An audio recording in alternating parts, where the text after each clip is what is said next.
second question, you have 1 minute to answer. What role do you see parents playing in closing the achievement gap? And we will start with Rachel. We have a parent engagement policy in place, authored by Commissioner Fewer and President Norman Yee several years ago. That plan is to engage parents around their child's education and engage them around leadership in their schools. If parents do not know how to advocate for their child with a teacher, that is going to impact their child's education. If parents do not feel welcome at the schools, do not feel that they can, that they're being heard at the schools, that's going to impact a child's education. So parents, we have to redouble our efforts in parent engagement. I think our plan is a good start. We're doing a lot of this work in the superintendent zone schools, our 14 lowest performing schools, where we've got additional supports for families. We have parent liaisons in a lot of those schools. We have community school coordinators who are bringing in a lot of community organizations to support families. So I have been a huge supporter of parent voice in the schools. Thank and I you. will continue to be. Thank you. To continue on the good work of our school board.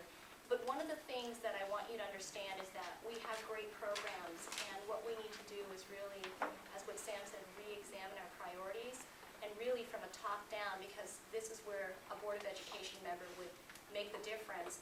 From the top down, make sure that management is instilling the attitudes, values, and goals of the program.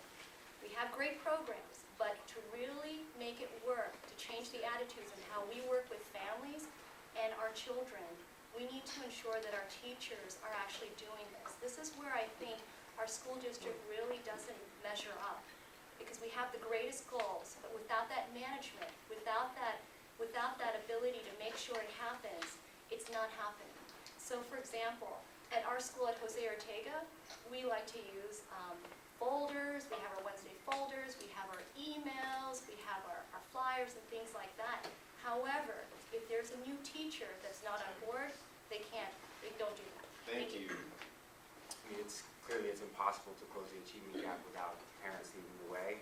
I think that if parents have the tools that they need, the information they need to hold the district accountable at the site level and at the board level, the district level, they'll be the ones who lead the way to ensure that the achievement gap is closed. The board and the district obviously has an important role to make sure that they have those tools and have those resources, and that we're actually listening to them and reflecting what they are experiencing in their schools.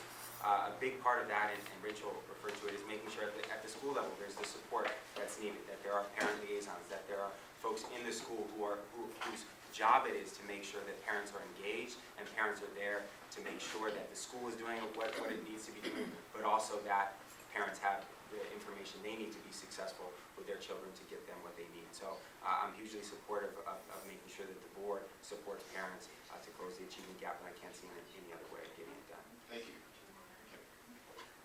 For the past over 20 years, I've been working as an educator, and being an educator means that you have to engage parents in their children's education. For the past 7 years, I've been a parent in this district, and I can tell you firsthand that the district has a long way to go with engaging parents, making them successful as participants in their students' education. Parents want to be involved. Immigrant parents want to be involved. All of our parents want to be involved, but often they are detained from being involved because of what the policies or the lack of engagement that the district has been doing with us. I'm very proud to say that because of parent involvement and activism, we were able to get our student achievement tests results to the parents in Spanish and Chinese for the first time last year. And that was because parents fought for that right.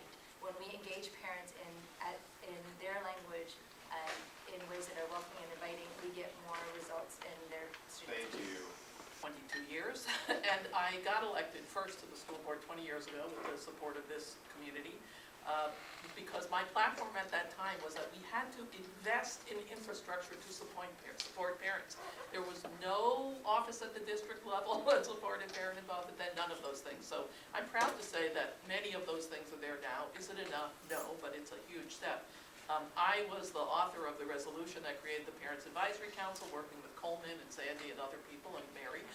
And So I think that we are doing the right things. I think the staff we have, not only at the district level, but at the school level, the parent liaisons, the community school coordinators, those are the key to this. And also, a lot of the bigger policies that we've done are focused on empowering parents. So we have the weighted student formula, the site-based budgeting, parents sitting at the table deciding how to spend money at schools with their partners, the teachers, students in secondary schools. And I think we just need to do more of that. We're learning to do it better. Thank And you. that's what we're gonna do.